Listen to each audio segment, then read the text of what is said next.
Hey neighbors, got a minute?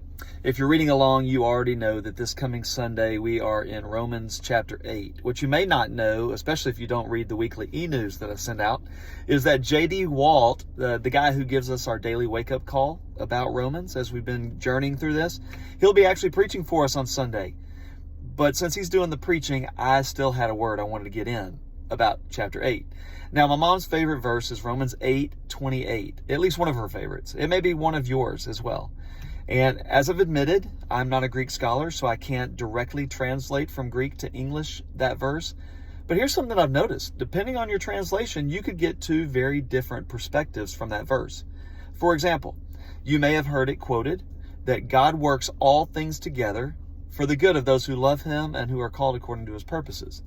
Now, when I hear it that way, for God works all things together for good, it makes me wonder, so the bad stuff, the evil stuff, the dark stuff, is God doing that, using that to bring good?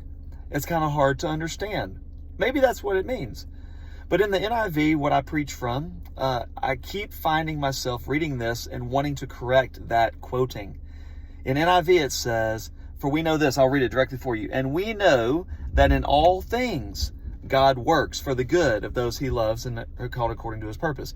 Essentially saying that even in the midst of evil, not evil that he brought, he's not using evil, he's working in the midst of it. He's stepping into it to bring about good for those who love him and are called according to his purpose.